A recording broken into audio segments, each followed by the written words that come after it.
إن الحمد لله نحمده ونستعينه ونستغفره ونعوذ بالله من شرور أنفسنا ومن سيئات أعمالنا من يهده الله فلا مضل له ومن يضلل فلا هادي له وأشهد أن لا إله إلا الله وحده لا شريك له وأشهد أن محمدا عبده ورسوله يا أيها الذين آمنوا اتقوا الله حق تقاته ولا تموتن إلا وأنتم مسلمون يا أيها الناس اتقوا ربكم الذي خلقكم من نفس واحدة وخلق منها زوجها وبث منهما رجالا كثيرا ونساء واتقوا الله الذي تساءلون به والأرحام إن الله كان عليكم رقيبا يا أيها الذين آمنوا اتقوا الله وقولوا قولا سديدا يصلح لكم أعمالكم ويغفر لكم ذنوبكم ومن يطع الله ورسوله فقد فاز فوزا عظيما أما بعد فإن خير الحديث كتاب الله وخير الهدي هدي محمد صلى الله عليه وسلم وشر الأمور محدثاتها وكل محدثة بدعة وكل بدعة ضلالة في النار. أعوذ بالله من الشيطان الرجيم. بسم الله الرحمن الرحيم. إنما كان قول المؤمنين إذا دعوا إلى الله ورسوله ليحكم بينهم أن يقولوا سمعنا وأطعنا وأولئك هم المفلحون.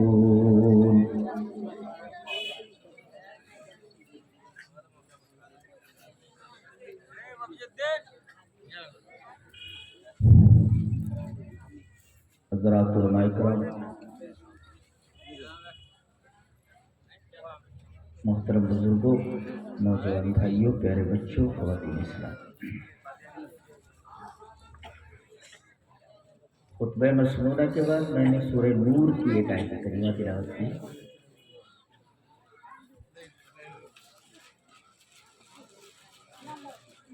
جس کا ترجمہ یہ ہے کہ جب مومنوں کو اللہ اور اس کے رسول کی طرف بلایا جائے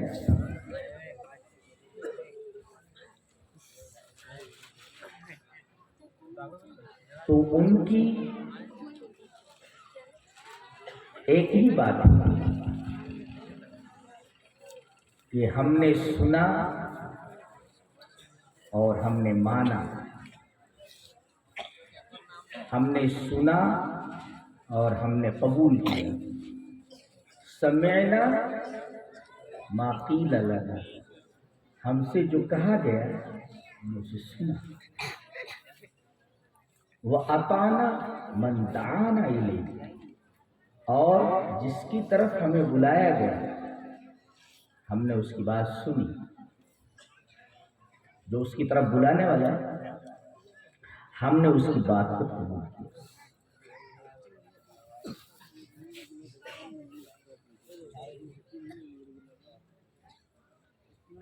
یہودیوں میں اور مومنوں میں ایک فرق ہے جسے قرآن حکیم نے بیان کیا.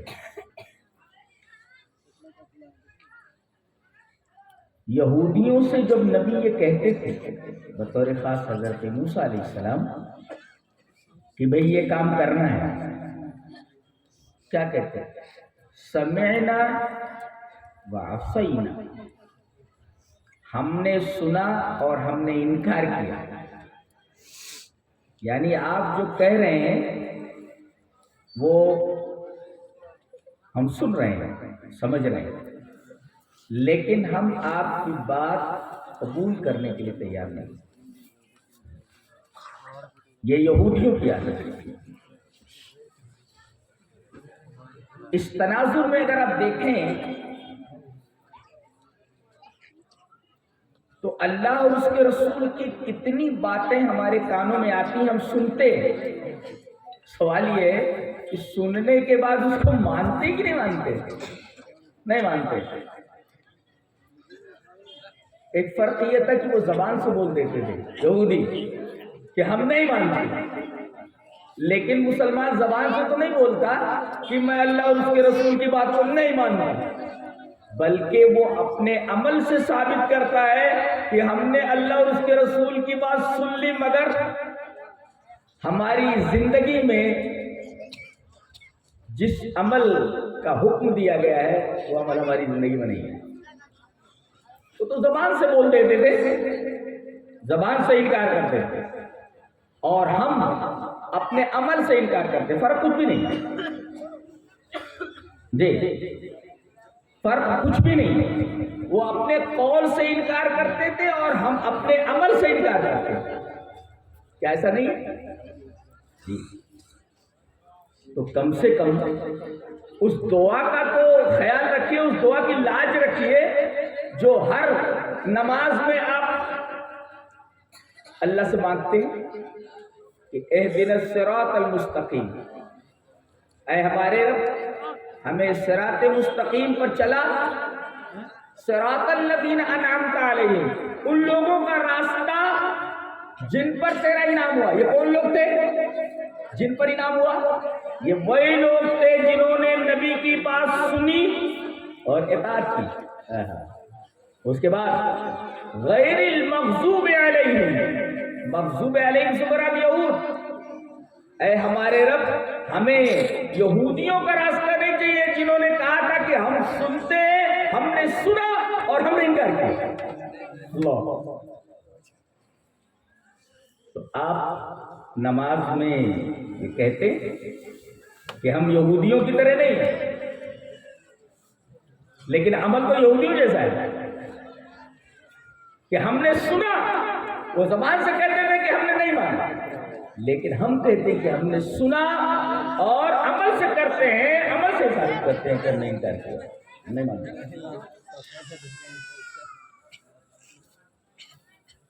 ایسا ہے کہ نہیں؟ صحابہ کرام رضوان اللہ تعالی علیہم اجمعین اس کی بہترین مثال تھے۔ وہ میں نے صراط الذین انعمت علیہم میں کہا نا کہ یہ وہ جماعت تھی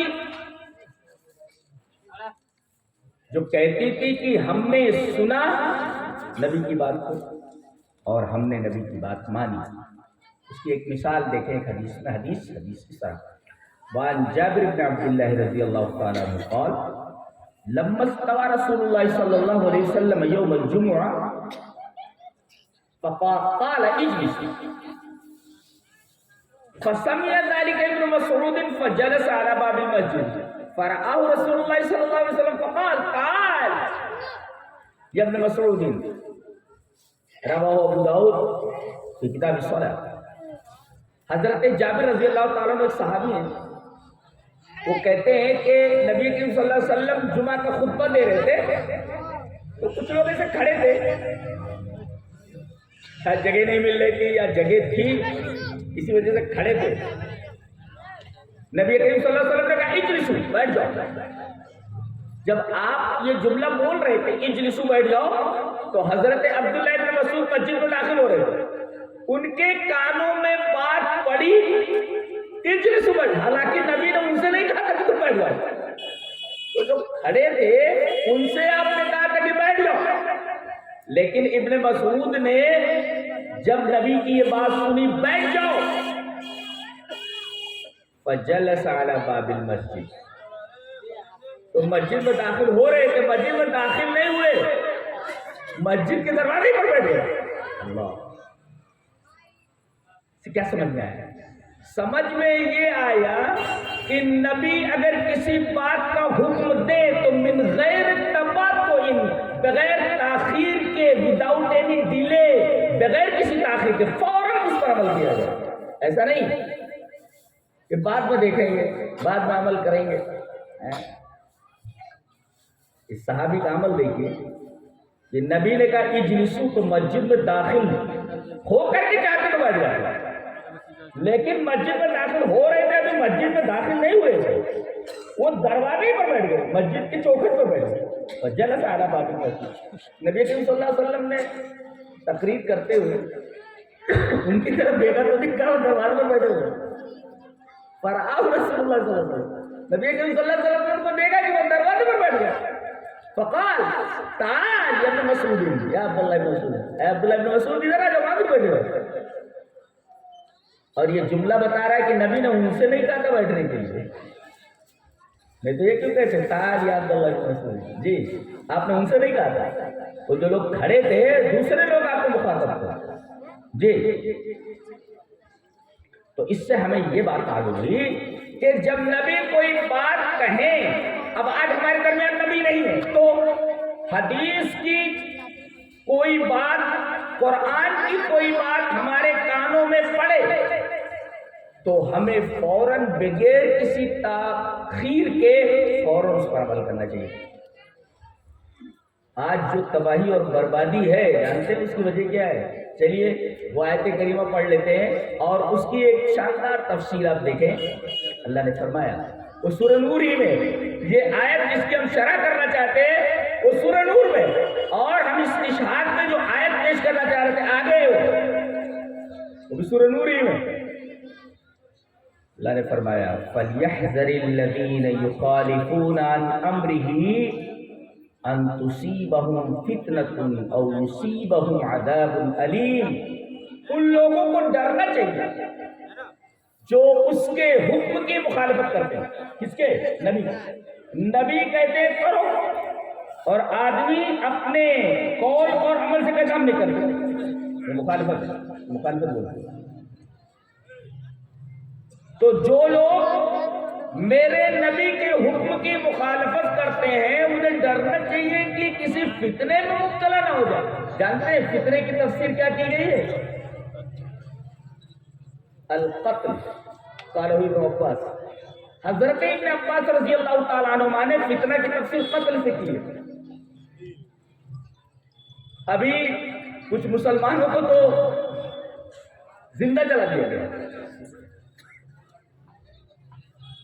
القتل،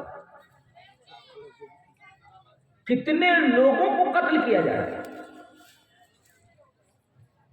تو حضرت ابن عباس نے فتنہ کی تفسیر قتل سے کی اور حضرت عطا نے فتنے کی تفسیر الزلازل سے کی. زلزلے آئے. اب یہ جو ترکی میں زلزلہ آیا اب اس کے ڈیپ میں جانے کی ضرورت ہے، اس کی وجہ کیا ہے؟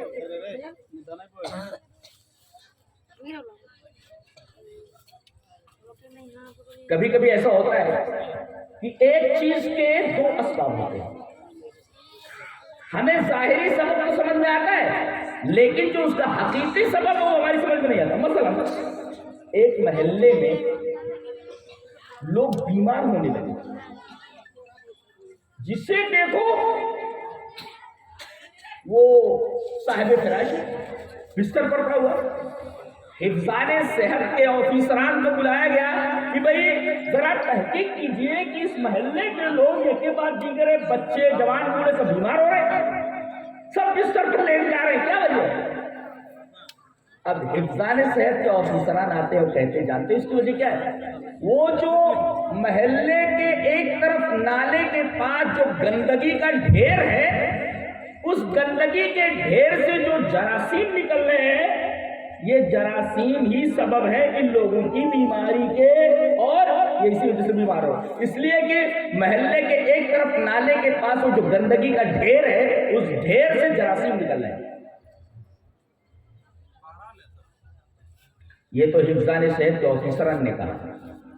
لیکن کوئی یہ سوال کر سکتا ہے نا یہ جراثیم پیدا کس نے کیا؟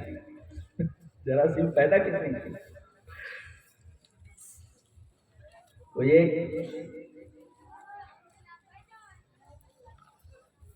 ملحد تھا، ناستک تھا. وہ ایک مسلمان سے کہنے لگا تم کہتے ہو اللہ نے ہر چیز کو پیدا کیا ہے، میں بھی پیدا کرتا ہوں. اچھا میں بھی پیدا کرتا ہوں؟ کیسے؟ کہا کہ ایک مٹی کا برتن لاؤ، کیا کہتے ہیں بھرکی، ایک بھرکی لاؤ، مٹی کا برتن لاؤ. لایا. کہا کہ گوبر لاؤ، گوبر. اور اس گوبر کو اس نے اس مٹی کے برتن میں رکھ دیا اور اوپر سے اس کو مضبوطی سے باندھ دیا اور کہا کہ ایک ہفتے تک اس کو کھولنا نہیں، ایک ہفتے بعد میرے پاس لے کر کے ایسے ہی آؤ جیسے میں تم کو اس برتن کو باندھ کر کے دے رہا ہوں۔ اب ایک ہفتے کے بعد آیا تو جیسے کھولا ایسے سب بج بج اس کے اندر سے سب کیڑے نکلنے لگے، جراثیم نکلنے لگے۔ تو ناستک نے مسلمان سے کہا دیکھو میں نے کہا نہیں تھا کہ میں بھی پیدا کرتا ہوں، دیکھو میں نے گوبر سے اتنے جراثیم پیدا کر دیے۔ تو جو مسلمان تھا میری طرح مولوی تھا کہنے لگا اچھا تم نے پیدا کیا ان جراثیم کو، تو اس میں کتنے مؤنث ہیں کتنے مذکر ہیں؟ ان جراثیم میں کتنے نر ہیں کتنے مادہ ہیں جن کا بتاؤ، اور یہ کل کتنے ہیں جن کا بتاؤ۔ اور مجھے معلوم ہے پیدا تم نے کیا، تم کو معلوم نہیں کتنوں کو پیدا کیا تم نے، اور یہ معلوم نہیں کہ کتنی لڑکیاں اور کتنے لڑکے ہیں، کتنے نر ہیں کتنے مادہ ہیں۔ اللہ تبارک و تعالیٰ جب کسی چیز کو پیدا کرتا ہے تو علم ہوتا ہے کتنے مذکر ہیں کتنے مؤنث ہیں، تعداد کتنی ہے۔ یہ فرق ہے انسان کی تخلیق میں اور اللہ تبارک و تعالیٰ کی تخلیق۔ انسان تخلیق نہیں کر سکتا کسی چیز کی، جی صنعت کرتا ہے، صنعت جیسے موبائل ہے۔ اب اس میں سے کوئی چیز مثلا مان لیجیے چشمہ ہے، چشمے کے اندر جتنی چیزیں لگی ہوئی اس کے پارٹس ہیں، ایک بھی انسان پیدا نہیں کر سکتا، ساری چیزیں اللہ نے پیدا کی ہیں، انسان نے صرف اس کو مولڈ کیا ہے، مولڈ کیا ہے۔ ایک کمپیوٹر آدمی بناتا ہے تو دسیوں لوگ اس میں جڑے رہتے ہیں، کوئی کی مدر بورڈ بناتا ہے تو کوئی اس کی مشین بناتا ہے، کوئی اسکرین بناتا ہے، کوئی وائر بناتا ہے، کوئی پلک بناتا ہے۔ اللہ اکبر، ایک چیز ہے مگر بنانے والے کئی لوگ ہیں۔ اللہ تبارک و تعالیٰ ایسے نہیں بناتا، ڈائریکٹ ایک چیز کو پیدا کر دیتا ہے۔ فرمایا یخلقکم فی بطون امہاتکم اللہ فی ظلمات ثلاث۔ میرے بندو جب تم کوئی چیز پیدا کرتے ہو بناتے ہو تو تمہیں اجالے کی ضرورت ہے، اجالے کی ضرورت ہے۔ اندھیرے میں تم کوئی چیز بنا ہی نہیں سکتے، تمہیں کوئی بھی چیز بنانے کے لیے اجالے کی ضرورت ہے۔ مجھے اجالے کی ضرورت نہیں ہے، میں تمہیں بناتا ہوں۔ سب سے بہترین تخلیق یعنی بیسٹ آف کریشن، سب سے بہترین چیز، انسان سے بہتر کون سی چیز ہو سکتی ہے؟ اللہ فرماتا ہے میں تمہیں بناتا ہوں تین اندھیروں میں، ایک بچے دانی کا اندھیرا ہے، اور پھر اس کے بعد وہ کھیڑی جو ہوتی ہے مشیمہ، ایک رحم کا اندھیرا ہے، رحم میں بچے دانی، اور اس کے اوپر رحم کے اوپر وہ کھیڑی جو ہوتی ہے مشیمہ جس کو عربی میں کہتے ہیں وہ، اور پھر پیٹ۔ تین اندھیرے ہوتے ہیں، اور تین اندھیروں کے اندر میں اتنی شاندار تخلیق کرتا ہوں کہ ویسے تخلیق کوئی کر ہی نہیں سکتا۔ تمہیں کیڑا نہیں بنا سکتے، میں نے تم کو بنا دیا ہے، وہ بھی تین اندھیروں میں۔ اور جب میں بناتا ہوں تو میں اجالوں کا محتاج نہیں ہوتا، جی اجالوں کا محتاج نہیں ہوتا۔ اور یہی وجہ ہے کوئی مجھے اجالے میں پکارے تب بھی سنتا ہوں، کوئی اندھیرے میں پکارے تب بھی میں سنتا ہوں، جلوت میں پکارے تو سنتا ہوں، خلوت میں پکارے تو سنتا ہوں، گھر میں پکارے تو سنتا ہوں، بازار میں پکارے تو سنتا ہوں، چھت پر رہے تو سنتا ہوں، گھر کے اندر رہے تو سنتا ہوں، کہیں سے بھی پکارے۔ ارے تم تو چھت اور زمین کی بات کر رہے ہو، میں نے اپنے نبی یونس کی دعا کو مچھلی کے پیٹ سے سن لیا تھا۔ اللہ وَظَنُّونِ الذَّهَبَ مُغَاضِبًا فَظَنَّ أَن لَّن نَّقْدِرَ عَلَيْهِ فَنَادَىٰ فِي الظُّلُمَاتِ أَن لَّا إِلَٰهَ إِلَّا أَنتَ سُبْحَانَكَ إِنِّي كُنتُ مِنَ الظَّالِمِينَ۔ حضرت یونس علیہ السلام بغیر اجازت کے، سراج الدین پانی یہ میرا کلاس فیلو ہے، ہمارا 18 میں چلیں گے، ادھر آ گیا جی حال جلدی سے تھوڑا سا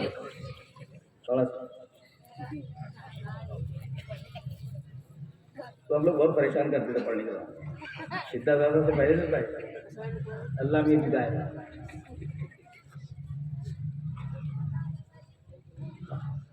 جی حضرت یونس علیہ السلام بغیر اللہ کی اجازت کے بستی سے نکل گئے، اور ایک قاعدہ ہوتا ہے جب تک اللہ کی اجازت نہ ہو نبی کو جہاں بھیجا جاتا ہے جس گاؤں میں، وہاں سے نہیں نکل سکتا، جب تک کہ اللہ اجازت ہے.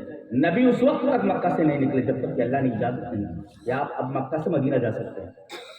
اپنی مرضی سے نبی نہیں نکل سکتے. یہ نکل بھاگے اور نکل بھاگے تو اللہ نے ان کو فوراً سزا دی.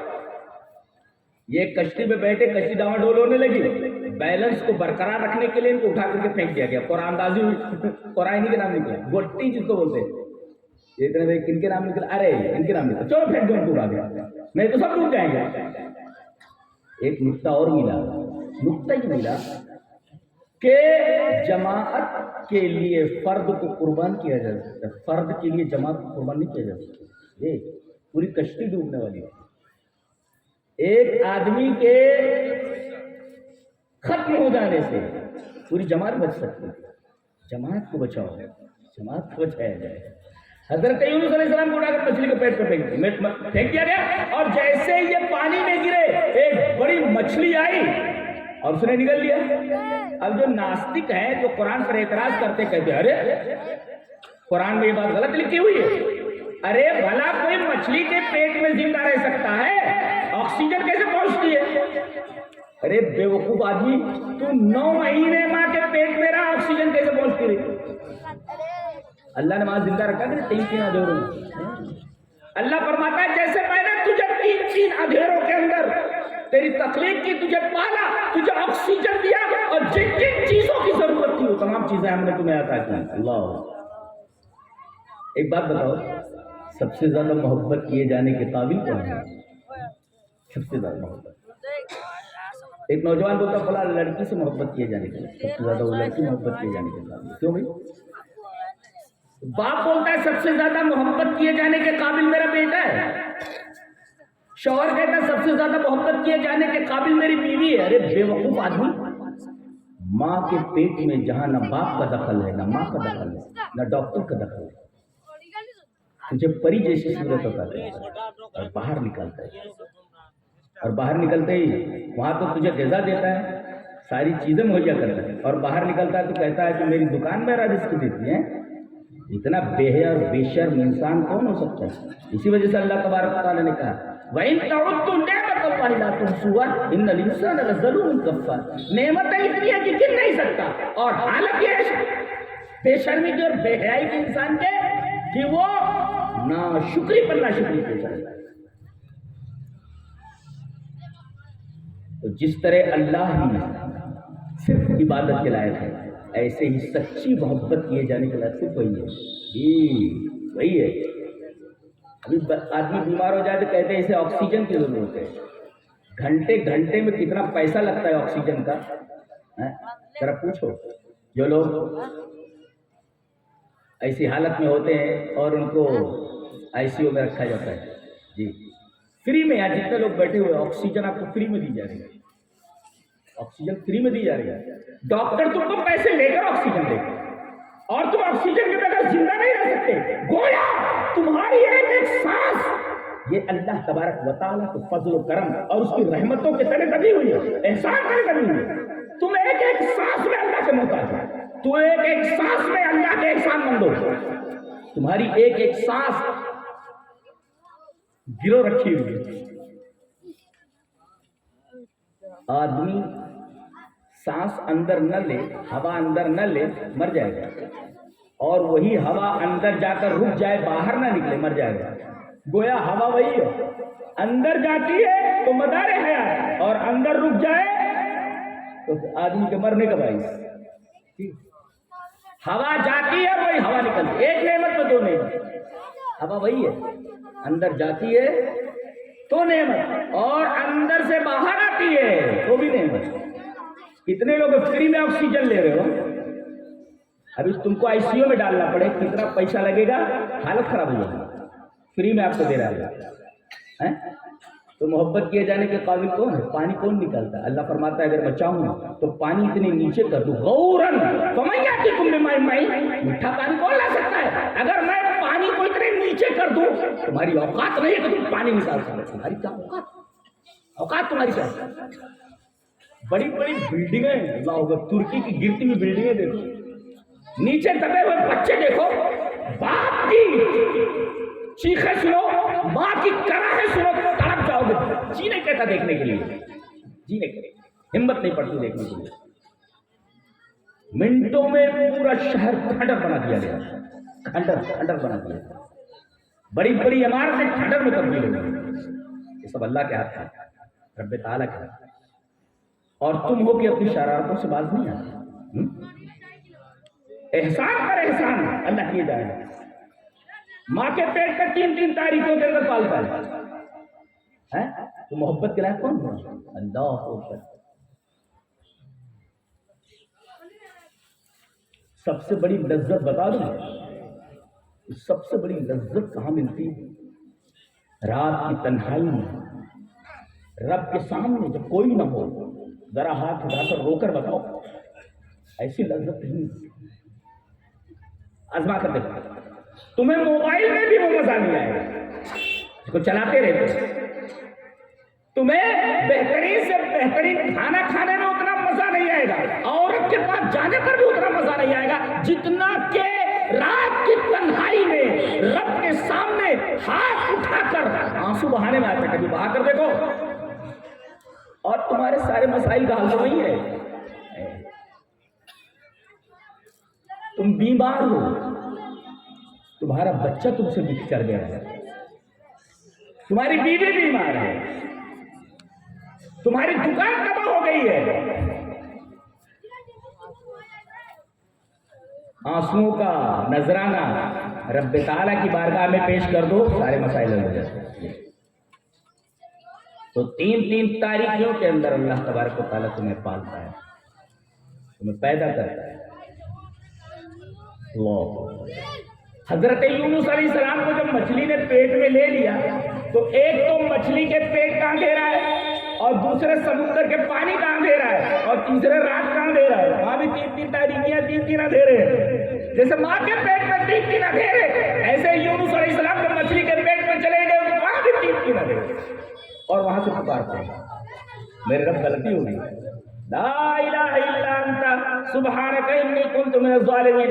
رب تعالیٰ مچھلی کے پیٹ سے آواز سن رہے ہیں،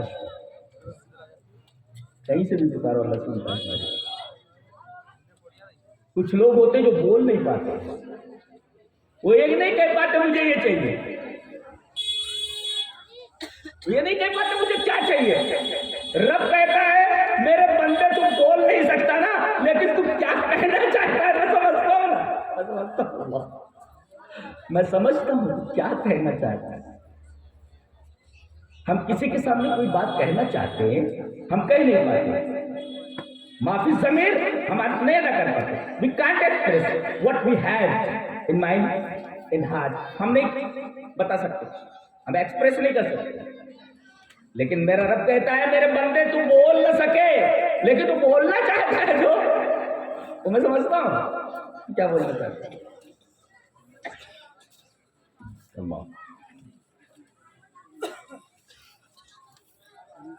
تو جب اللہ اور اس کے رسول کی بات آئے تو بلا تاخیر اسے تسلیم کیا جائے اور اس کے اوپر عمل کیا جائے۔ حضرت عبداللہ ابن مسعود نے اتنا سنا بیٹھ جاؤ، وہ مسجد میں نہیں آئے، چلو مسجد میں چل کر کے بیٹھیں گے، میں کہوں بیٹھ جاؤ، ادھر سے آ رہا ہے میں کہوں بیٹھ جاؤ، تو کہے گا ٹھیک ہے مجھے صاحب بولے بیٹھ جاؤ، تو چلو تھوڑا آگے چل کر کے بیٹھ جاتے ہیں۔ لیکن حضرت ابن مسعود نے فوراً اس پر عمل کیا، جہاں آواز کان میں آئی نہیں بیٹھ۔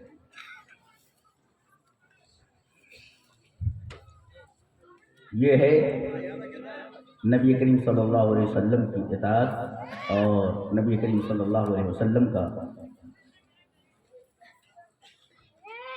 مقام۔ تو یہاں جو کہا گیا کہ تمہارے اوپر جو پریشانیاں آ رہی ہیں تمہیں ڈرنا چاہیے کہ تم میرے نبی کے حکم کی مخالفت کرتے ہو کہ کہیں تم کسی فتنے میں مبتلا نہ ہو جاؤ۔ تو فتنے کی تفسیر ابن عباس نے قتل سے کیا، تم کو قتل کیا جائے، جہاں پائے جا رہے ہو مار ڈالو، مار ڈالو۔ اور عطا نے تفسیر کی زلزلے، الزلازل، یعنی اگر رسول کی مخالفت کرو گے تو تمہارے اوپر زلزلے آ جائیں گے، انتظار کرو زلزلوں کا جی۔ اور جعفر ابن محمد نے اس کی تفسیر کی ہے، سلطان جائر یسلط علیہ، تمہارے اوپر ظالم حکمراں مسلط کر دیے جائیں گے.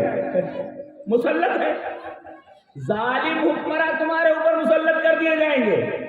پتہ یہ چلا کہ اگر تم رسول کے حکم کی مخالفت کرو گے تو ظالم حکمراں تمہارے اوپر مسلط کر دیے جائیں گے اور وہ تمہارے ساتھ جو سلوک روا رکھنا چاہیں گے روا رکھیں گے اور تم کچھ نہیں کر سکتے. تم کچھ نہیں کر سکتے. یہ فتنے کی تفصیل ہے. اور صحابہ کرام نے اسی چیز پر عمل کیا تو پوری دنیا ان کے حوالے کر دی. جی آج 55 سے زائد ممالک ہیں مسلمانوں کے.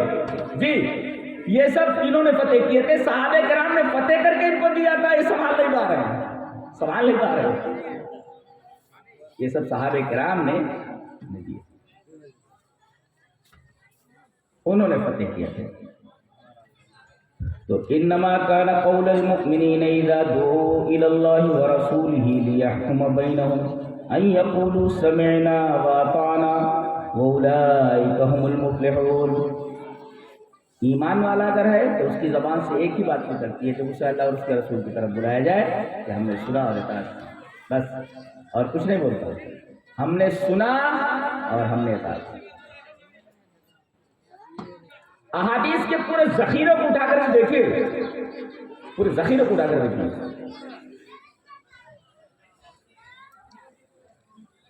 کہ نبی کی اطاعت کس طرح کی جاتی ہے، کس طرح کی جاتی ہے. اور سمینا و اطانا میں ایک بات اور بھی ہے، ہم نے سنا اور مانا چاہے سمجھ میں آئے یا نہ آئے.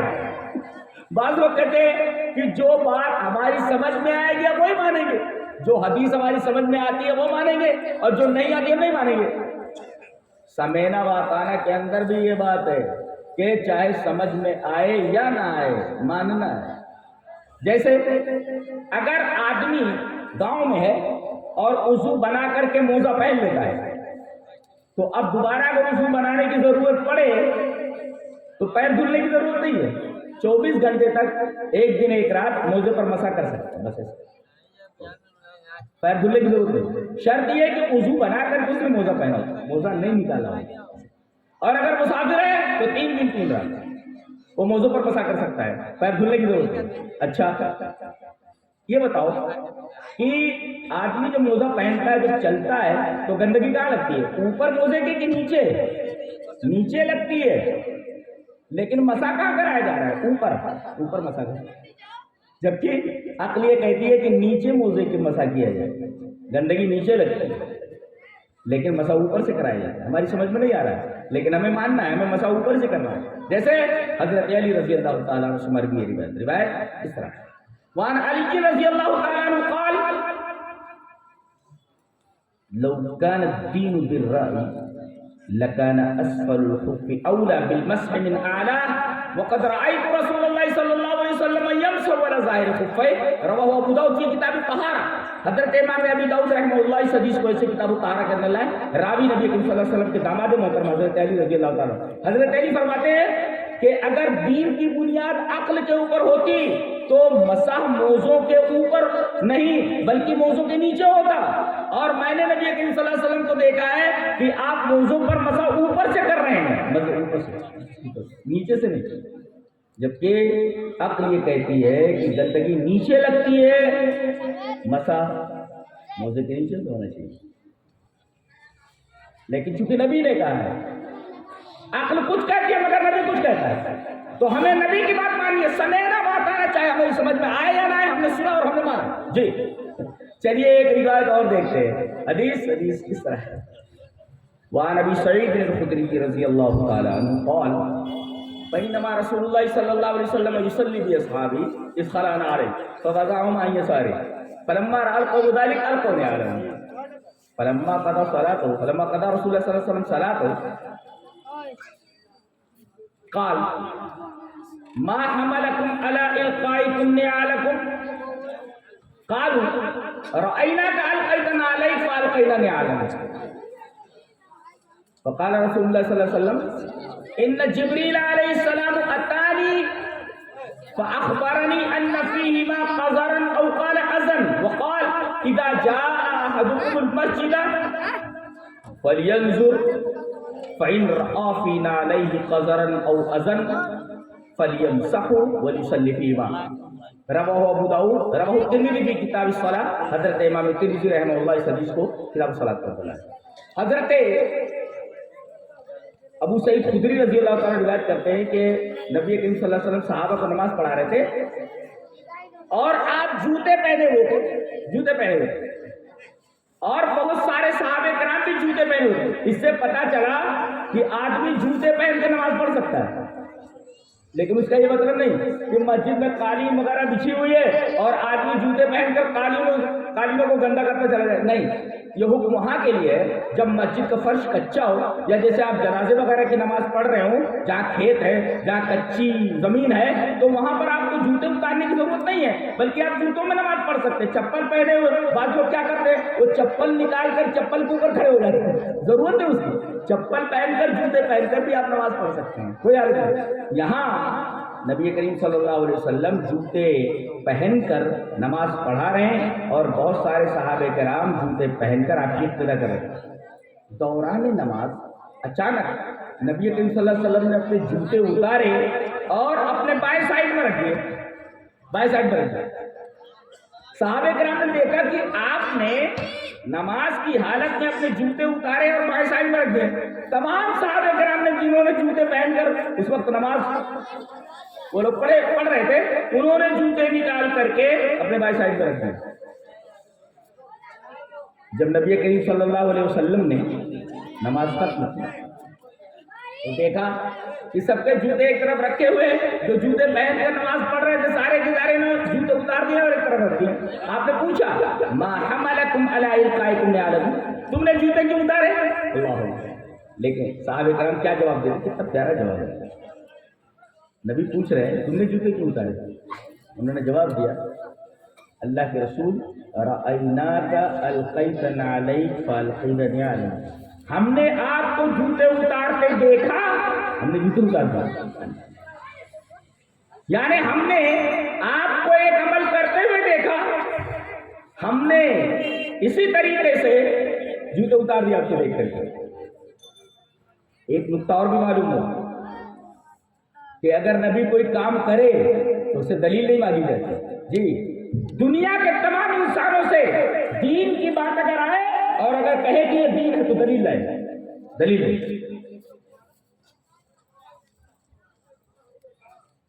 امام اگر کوئی بات کہے تو اس سے مطالبہ کیا جائے کہ دلیل ہے. یہاں تک کہ صحابی سے بھی آپ دلیل کا مطالبہ کر سکتے ہیں. صرف ایک ہستی ایسی ہے کہ کوئی بات کہے تو آپ یہ نہیں کہہ سکتے پروف دیجیے. کون؟ جناب محمد رسول اللہ صلی اللہ علیہ وسلم. اس لیے کہ نبی سر سے پیر تک دلیل ہوتا ہے. وہ ہنسے تو دلیل، مسکرائے تو دلیل، بیٹھے تو دلیل، کھڑا ہو تو دلیل، سوئے تو دلیل، اس کی ہر دلیل ہوتی ہے. دلیل سے دلیل نہیں مانگی جاتی. لیکن صحابی تک سے دلیل کا مطالبہ کیا ہے. کہتے ہیں کہ امام صاحب نے بات کہہ دی تو ہمیں دلیل کی ضرورت نہیں ہے نا، دلیل کی ضرورت ہے. جیسے یہ حدیث دیکھیں، ابھی اس حدیث پر رکے رہیے.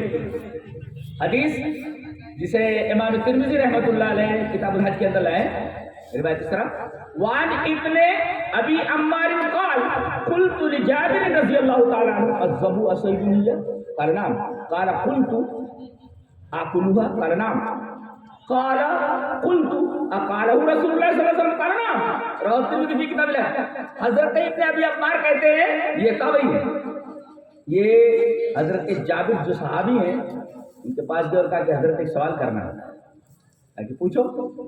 کہا کہ بجو جو ہوتا ہے، بجو ایک ہوتا ہے گو، گھوڑپڑ جس کو بولتے ہیں ہمارے یہاں مہاراشٹر میں، گو جس کو بولتے ہیں گو، اور ضب اس کا کھانا حلال ہے. اور ایک ہوتا ہے زبون مانے بجو جس کو انگریزی میں بیجر کہتے ہیں. تو یہ پوچھ رہے ہیں حضرت جابر سے کہ بجو کھانا کیسا، بجو شکار ہے؟ کرنا ہاں بجو شکار ہے. کہتے آپ بولوا کہنا یہ جی کیا میں کھا سکتا ہوں؟ ارے نام ہاں کھا سکتا ہوں. پہلے کیا پوچھا انہوں نے کہ بجو شکار ہے، میں اس میں شکار کر سکتا ہوں؟ کر سکتا ہوں. اب پوچھ رہے شکار کرنے کے بعد میں اس بجو کو کھا سکتا ہوں؟ ہاں کھا سکتا ہوں. لوگ پوچھ رہے ہیں، آپ بول رہے ہیں اقالہ رسول اللہ صلی اللہ علیہ وسلم، آپ کہہ رہے ہیں کہ رسول اللہ صلی اللہ علیہ وسلم نے ایسا کہا ہے. اللہ حضرت جابر فرماتے نہیں، رسول اللہ صلی اللہ علیہ وسلم نے ایسا کہا ہے، بس سوال ختم۔ اس کا مطلب یہ ہوا کہ صحابی سے بھی دلیل کا مطالبہ کیا جا سکتا ہے کہ آپ یہ بات کہہ رہے ہیں، کہاں سے کہہ رہے ہیں؟ نبی نے ایسا کہا ہے یا کیا ہے؟ اور صحابی کو چاہیے دلیل دے، جیسے حضرت عائشہ رضی اللہ تعالیٰ عنہ کی ایک روایت ہے جسے امام بخاری رحمۃ اللہ علیہ کتاب التوحید میں لائے، ایک وعن عائشة رضی اللہ تعالیٰ عنہ قالت من حدثك ان محمدا رأى ربه فقد كذب وهو يقول لا تدرك الابصار ومن حدثك انه يعلم الغيب فقد كذب وهو يقول لا يعلم الغيب الا الله، رواه البخاری کی کتاب التوحید۔ حضرت عائشہ فرماتی ہے کہ جو تم سے یہ کہے کہ نبی نے اپنی آنکھوں سے اللہ کو دیکھا ہے تو جھوٹ بولتا ہے۔ اتنی بات کافی، لیکن حضرت عائشہ دلیل دے رہی ہے کیا؟ لا تدرکہ الابصار، اس کو آنکھیں نہیں دیکھ سکتی۔ جی میں کہتا ہوں جس کو آنکھیں نہ دیکھ سکے ابیکت ہو، اس کی تصویر بنائی جا سکتی ہے، اس کی تصویر بنائی جا سکتی ہے۔ بھائی کسی چیز کو ہم نے دیکھا نہیں، فرض کرو کسی نے بھی تاج محل کو دیکھا ہے، ایک بچہ ہے پھر تاج محل نے دیکھا چھوٹا سا، اس سے کہا جائے کہ تاج محل بنا ہے، اب وہ ایک بچھو بنا دیتا ہے، ایک سانپ ایسے کر کے کہتا ہے یہ تاج محل ہے، یہ تاج محل، تو یہ جو اس نے سانپ بنایا ہے، بچھو بنایا ہے، یہ تاج محل ہے؟ غلط تصویر بنائی ہے، اس لیے کہ بچے نے تاج محل نہیں دیکھا ہے، اور وہ تصویر سانپ کی یا بچھو کی بنا کر کے بولتا ہے کہ یہ تاج محل کی تصویر ہے۔ ایسے ہی جس نے اللہ کو نہیں دیکھا اور کوئی دیکھ بھی نہیں سکتا اسے جنت سے پہلے، تو اس کی تصویر کیسے بنا سکتا ہے؟ اور عجیب بات تو یہ تمام مذاہب میں یہ بات ہے، تو گیتا کا مشہور شلوک ہے وہ میا تتمدم سروم جگدویکت مورتینا متستھانی سرو بھوتانی ن چاہم تیش ووستھتا، کہ بیا تتمدم سروم جگدویکت، جی جگدویکت، میرے دوارا میرے ذریعے یہ پوری کی پوری کائنات، پوری کی پوری دنیا، پورا جگت پھرا ہوا ہے، اور میں اویکت ہوں۔ آپ بولتے نہیں عجیب ویکتی ہیں آپ، ویکتی کا مطلب جو دکھائی دے اور اویکت کا مطلب جو دکھائی نہیں دے، وہ گیتا میں ہے ایشور دکھائی نہیں دیتا، اویکت ہے، اویکت مورتی ہے، وہ اویکت ہے، دکھائی نہیں دیتا، وہ دکھائی نہیں دیتا، اویکت ہے وہ اویکت۔ اور متستھانی سرو بھوتانی نہ چاہم تیش ووستھتا، اور ساری چیزیں مجھ سے ہیں، میں ان میں نہیں ہوں، میں ان میں نہیں ہوں۔ کتنی عجیب بات ہے، میں ان میں ہوں، ساری چیزیں مجھ سے ہیں، میں ان میں نہیں ہوں۔ کہتے ہیں ہر چیز میں بھگوان ہے، تو گیتا میں ہے کہ وہ کسی چیز میں ہے ہی نہیں، ساری چیزیں اس نے پیدا کی ہیں مگر وہ کسی چیز میں نہیں ہے۔ اب لوگوں نے اس کا غلط ترجمہ کر کے یہ بتا دیا ہے کہ ہر چیز میں بھگوان ہے، ہر چیز میں ایشور، جبکہ اس میں صاف بتا دیا گیا ہے کہ وہ اویکت ہے، اسے کوئی دیکھ نہیں سکتا۔ اب جب کوئی دیکھ ہی نہیں سکتا تو اس کی تصویر کیسے بنائی جا سکتی ہے؟ ایسے ہی حضرت عائشہ رضی اللہ تعالیٰ نے فرمایا جو تم سے یہ کہے کہ محمد صلی اللہ علیہ وسلم نے اللہ کو دیکھا ہے، خاص طور سے معراج میں، جھوٹ بولتا ہے، اس لیے کہ اسے آنکھیں نہیں دیکھ سکتی، جی لا تدرک الابصار، انہوں نے دلیل پیش کی۔ اور اسی طریقے سے حضرت عائشہ رضی اللہ تعالیٰ نے فرمایا کہ وَمَنْ حَدَّثَكَ أَنَّهُ يَعْلَمُ الْغَيْبَ فَقَدْ كَذَبَ وَهُوَ يَقُولُ لَا يَعْلَمُ الْغَيْبَ إِلَّا اللَّهُ، اور تم سے اگر کوئی یہ کہے کہ اللہ کے رسول کو غیب کا علم تھا، وہ تو جھوٹ بولتا ہے، دلیل دے رہی ہے، اللہ فرماتا ہے لا يعلم الغیب الا اللہ۔ دیکھو صحابیہ ہیں، وہ صرف اتنا کہہ دینا کافی ہے کہ جو تم سے یہ کہے کہ اللہ کے رسول نے اللہ کو دیکھا، جھوٹ بولتا ہے، جو تم سے یہ کہے کہ اللہ کے رسول کو غیب کا علم تھا، جھوٹ بولتا ہے۔ اتنا کہہ دینا کافی تھا، لیکن وہ دلیل دے رہے ہیں کہ اللہ فرماتا ہے لا تشرکوا بالله، اللہ فرماتا ہے لا یعلم الغیب الا اللہ۔ اس کا مطلب یہ ہوا کہ کوئی بھی بات دین کے نام پر کی جائے تو اس پر دلیل دی جائے، دلیل پیش کی جائے اس کے اوپر، اور جب بات نبی تک پہنچ جائے یا اللہ تک پہنچ جائے کہ اللہ نے ایسا کہا ہے، آدمی خاموش ہو جائے، نبی نے ایسا فرمایا ہے، آدمی خاموش ہو جائے۔ لیکن اگر کوئی ہے کہ فلاں صاحب ایسا کہتے ہیں تو دین کے نام پر اگر وہ چیز ہے تو دلیل کا مطالبہ کیا جائے کہ اب دلیل دیجیے، کہاں سے کہہ رہے ہیں؟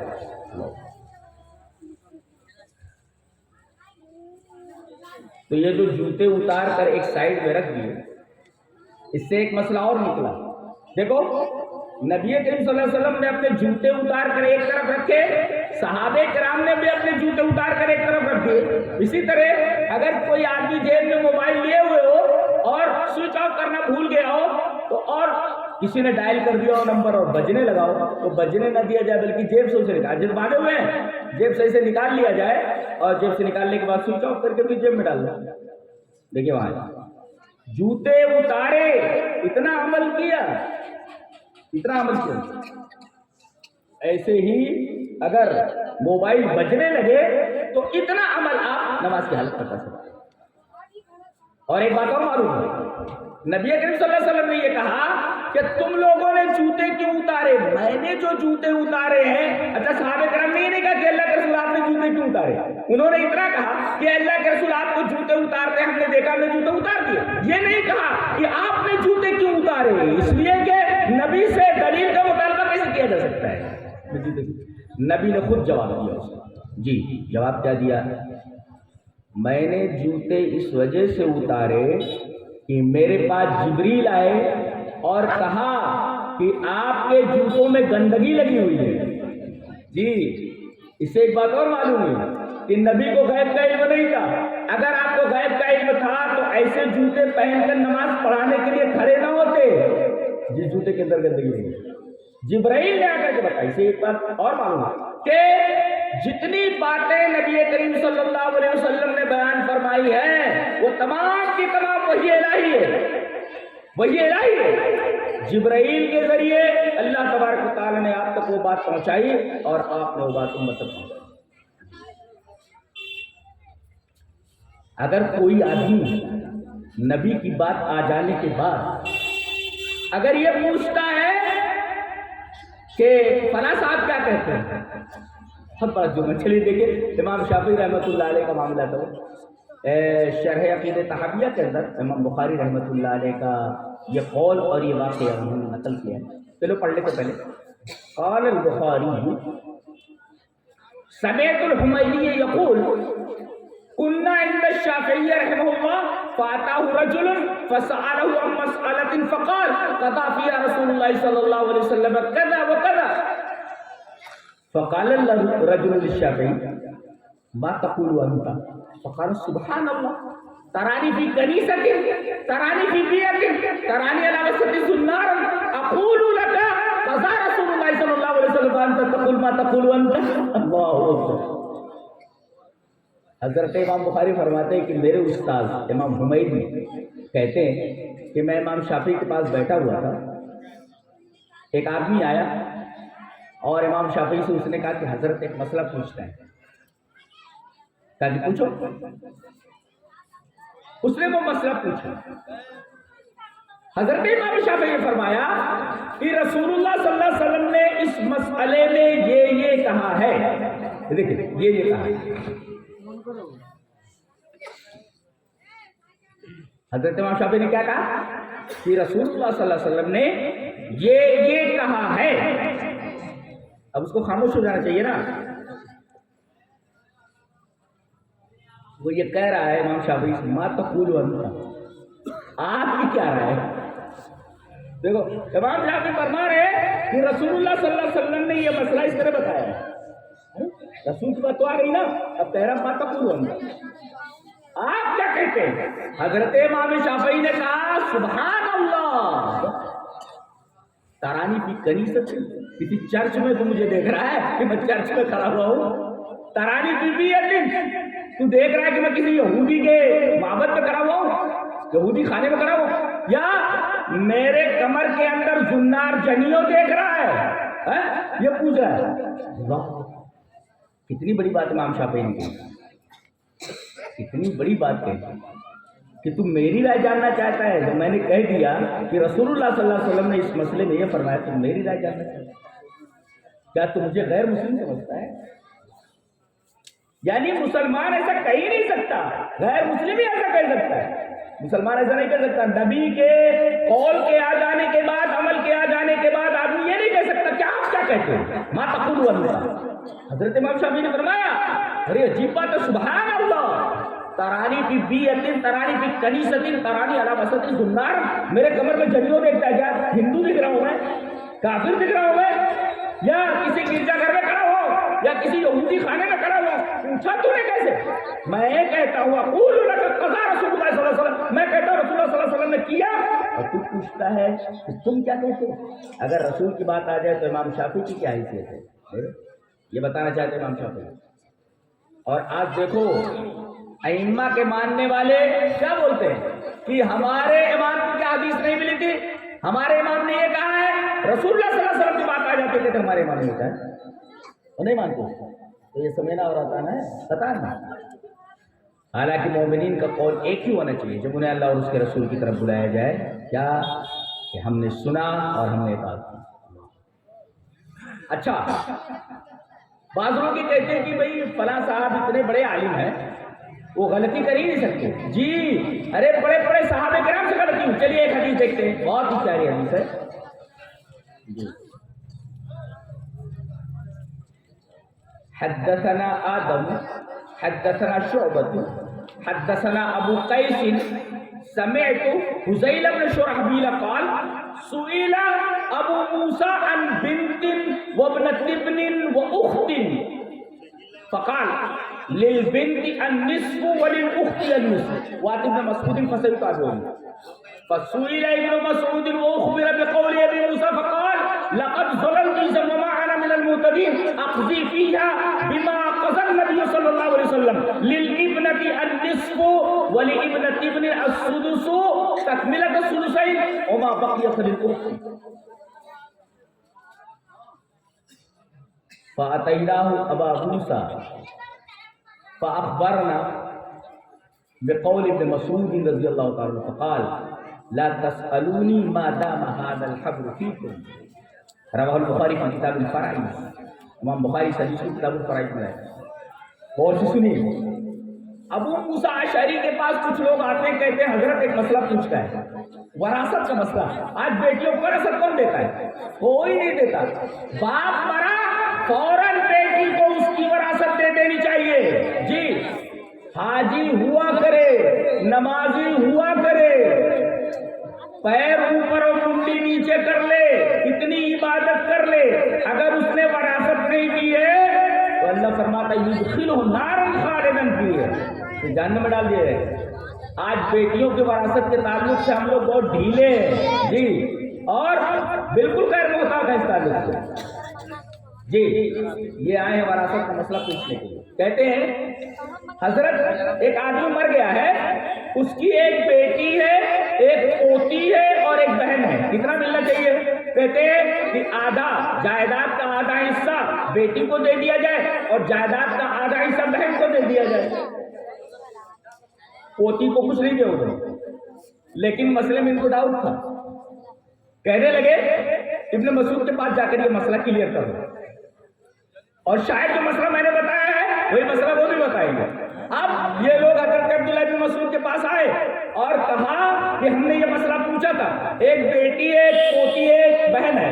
اب حضرت ابو موسیٰ کہہ رہے کہ آدھا دے دیا جائے بیٹی کو اور آدھی جائیداد دے دی جائے بہن کو, پوتی کو نہیں دیا. انہوں نے جانتے کیا کہا انہوں نے؟ لقد ظلمت اذا وما انا من المعتدین, اگر میں ایسا فیصلہ کروں تو میں گمراہ ہو جاؤں گا. پتہ یہ چلا کہ اگر کوئی خلاف رسول, اللہ کے رسول صلی اللہ علیہ وسلم کی حدیث کے خلاف, آپ کے قول کے خلاف کوئی فیصلہ کرتا ہے تو وہ گمراہی ہے. جی کہہ رہے ہیں لقد ظلمت اذا وما انا من المعتدین, میں گمراہ ہو جاؤں گا اور میرے پاس ہدایت نہیں رہے گی اگر میں ایسا فیصلہ کروں. اقضی فیہا بما قضى النبی صلی اللہ علیہ وسلم, میں فیصلہ کرتا ہوں جیسا رسول نے فیصلہ کیا. کیا؟ بیٹی کو 1/2 اور پوتی کو 1/6, باقی بچے گا جو باقی وہ بہن کو ملے گا. اگر باقی بچا تو بہن کو ملے گا, باقی نہیں بچا تو بہن کو نہیں ملے گا. یعنی اصل میں دیا جائے گا 1/2 بیٹی کو میت کے, اور پوتی کو 1/6 دیا جائے گا. باقی بچے گا تو بہن کو دیا جائے گا. ابو موسیٰ نے کیا کہا تھا کہ آدھا بیٹی کو دے دو, آدھا بہن کو دے دو. انہوں نے پوتی کو محروم کر دیا تھا. مسئلہ غلط تھا کہ نہیں؟ دیکھیں اتنا بڑا صحابی ہے مگر مسئلہ اس نے غلط بتایا. پتہ یہ چلا کہ بڑے سے بڑا آدمی بھی شریعت کے معاملے میں فتویٰ دینے میں اور مسئلے بتانے میں غلطی کر سکتا ہے. حضرت ابو موسیٰ اشعری سے غلطی ہو گئی, اور حضرت ابن مسعود کہہ رہے ہیں اگر میں ویسا فیصلہ کروں جیسا انہوں نے فیصلہ کیا ہے تو میں گمراہ ہو رہا ہوں.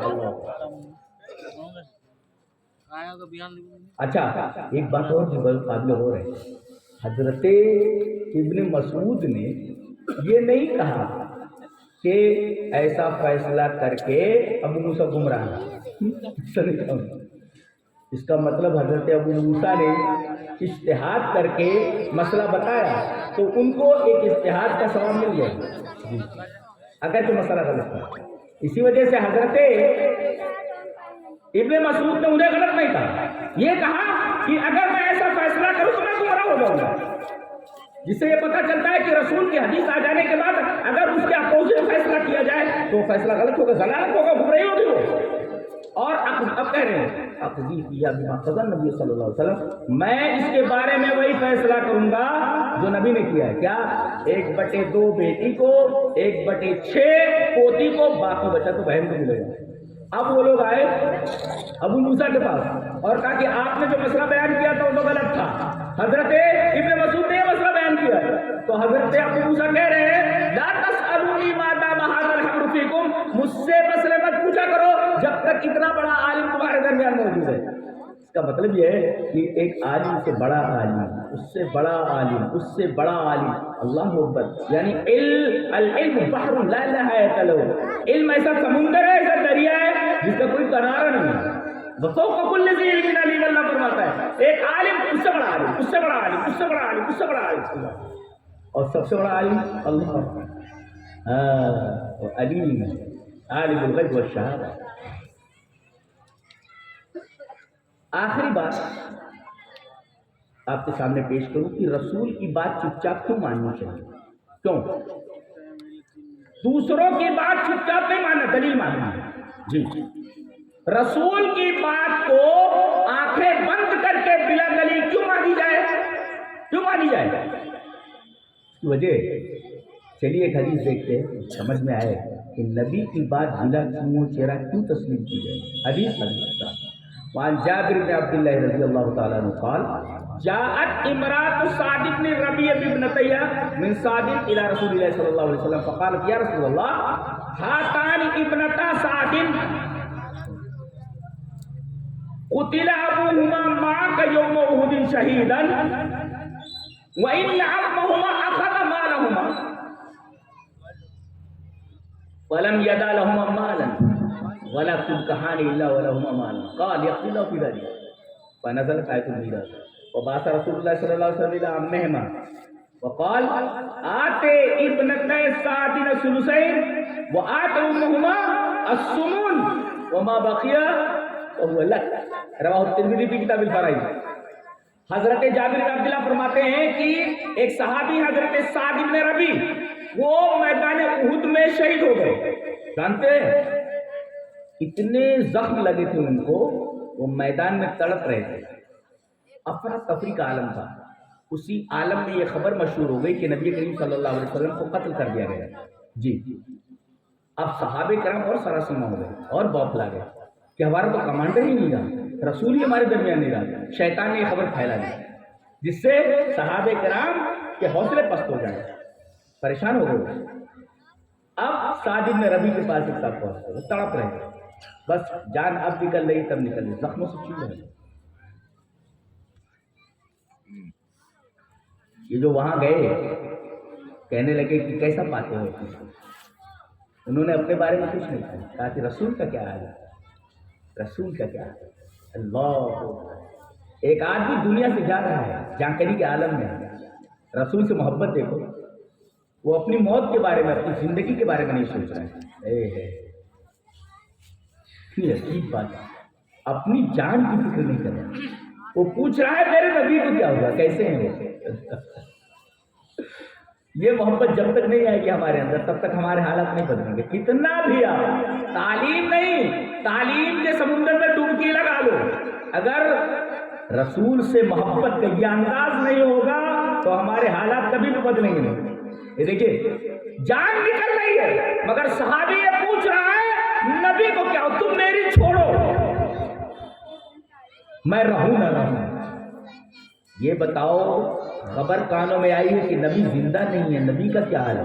کہا کہ الحمدللہ نبی باحیات ہے، بقید حیات زندہ ہے، ان کو کچھ نہیں ہوا. کہتے جان نکلنے سے پہلے ایک جملہ انہوں نے کہا کہ اگر ایک آنکھ بھی پھڑکتی رہی اور نبی کو کچھ ہو گیا تو میں سب کی گردن پکڑ لوں گا قیامت کے دن. پتا یہ چلا کہ نبی تک پہنچنے کے لیے ایک آدمی بھی زندہ نہیں رہنا چاہیے تم میں سے. دیکھ رہے محبت، دیکھ رہے کہ میں تو نبی کی محبت پہ، نبی کے دین پر قربان ہو گیا. اب جو زندہ ہیں نبی تک پہنچنے کے لیے تمہاری لاشوں پر سے گزر کر جانا چاہیے. ایک آدمی بھی زندہ بچ گیا اگر اور نبی تک کوئی پہنچ گیا تو اس کا غریبان پکڑوں گا قیامت میں. ایک آدمی بھی زندہ نہیں بچنا چاہیے یہ نبی تک پہنچنے کے لیے. سارے کے سارے لوگ اپنی جان دے دینا تب نبی تک کوئی پہنچ سکے. دیکھ رہے ہیں آپ جذبہ، محبت. یہ محبت جب تک نہیں آئے گی ہمارے دلوں کے اندر تب تک ہمارے حالات کبھی بھی بدلنے والے نہیں ہیں. آپ کچھ بھی کر ڈالیں جی. اللہ اکبر. اور اصل تعلیم، اصل علم، اصل علم کتاب و سنت کا علم. حسن بصری رحمہ اللہ نے فرمایا قرآن میں جس علم کا تذکرہ ہے اس سے علم القرآن اور علم الحدیث ہے. ہاں دیگر علوم سیکھنے سے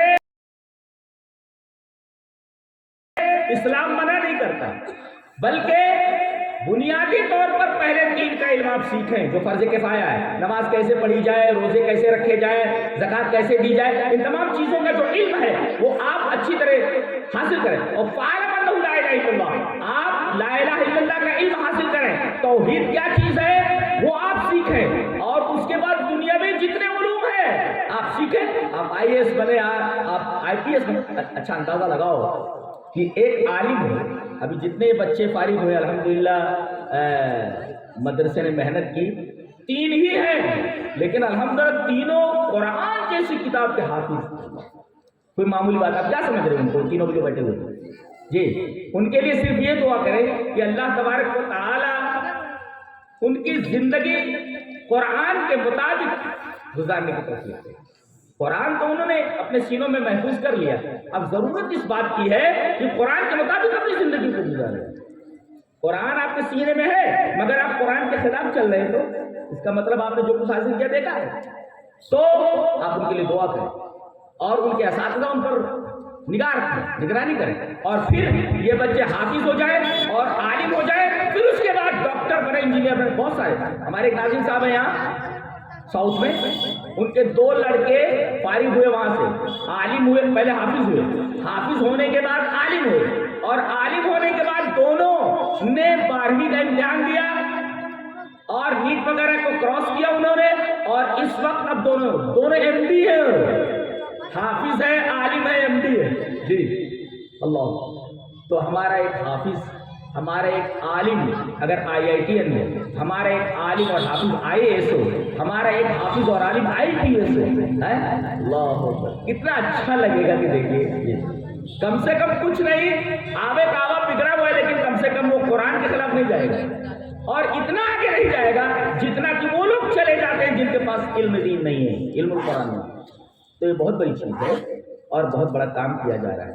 تو دین پہلے ہے ہمارے یہاں، دین پہلے ہے. ہمیں دین اور دنیا دونوں کی بھلائی کی دعا کرنی ہے نا، ہمیں دعا سکھائی گئی. اور ربنا آتنا فی الدنیا حسنہ وفی الآخرۃ حسنہ. اے ہمارے رب ہمیں دنیا میں بھی حسن عطا فرما اور آخرت میں بھی حسن عطا فرما. ہم تو دین اور دنیا دونوں کی بھلائی مانگتے ہیں نا، تو آخرت بھی بنائے اور دنیا بھی آپ بنائے. یہ جتنا کچھ ترقی کے نام پر ہے، میڈیکل لائن ہو، سائنس کی لائن ہو، سب مسلمانوں کی دین ہے جی. ورنہ یورپ ننگا بھوکا تھا، اس کے پاس کیا تھا؟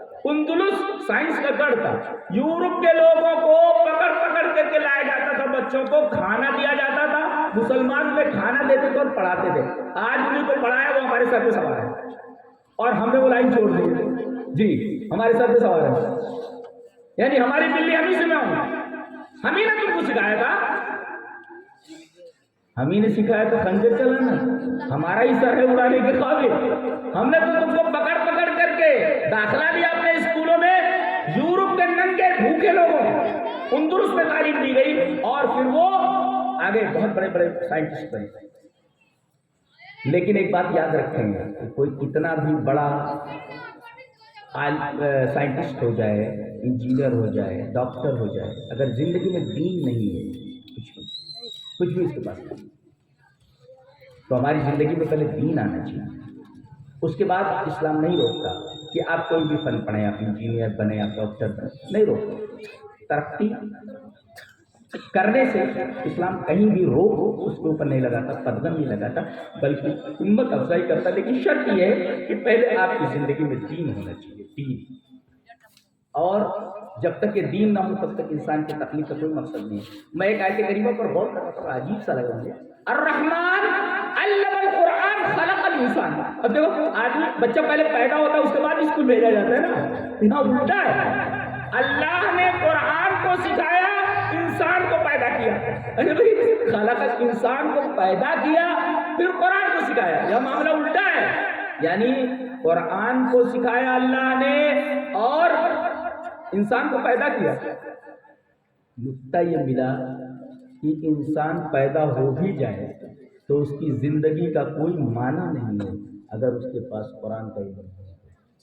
جی، انسان کی زندگی بامقصد کب بنتی ہے؟ جب اس کی زندگی میں قرآن آئے، ورنہ اس کی تخلیق کا کوئی مقصد ہی نہیں ہے. اسی وجہ سے علم القرآن پہلے ہے، خلق الانسان بعد میں. پہلے کیا ہوتا ہے؟ بچہ پہلے پیدا ہوتا ہے پھر بعد میں اسکول بھیجا جاتا ہے، یا تو الٹا کہا جائے علم القرآن، قرآن کو سکھایا، خلق الانسان، انسان کو پیدا کیا، الٹا ہو گیا. بتانا یہ مقصود ہے کہ اگر انسان پیدا ہو بھی جائے لیکن اس کی زندگی میں دین نہ ہو، کسی اعلیٰ سے اعلیٰ پوسٹ کو پہنچ جائے گا، زندگی میں دین نہ ہو تو مطلب نہیں. لہٰذا آپ اسکول کے حق میں بھی دعا کریں، اساتذہ کے حق میں دعا کریں، یہ بچے ہیں ان کے حق میں دعا کریں کہ آگے جا کر کے یہ دین و دنیا دونوں کی تعلیمات کے اندر جو ہے آگے بڑھیں، ترقی کریں. اور اسکول کے لیے بھی دعا کریں اور دام در میں سخنے اسکول کی مدد کریں. جہاں بھی ضرورت پڑے آپ دام در میں سخنے اسکول کی مدد کرتے رہیں. اللہ ہمیں نیک عمل اور اچھی سمجھ کی توفیق عطا فرمائے. وآخر دعوانا الحمدللہ.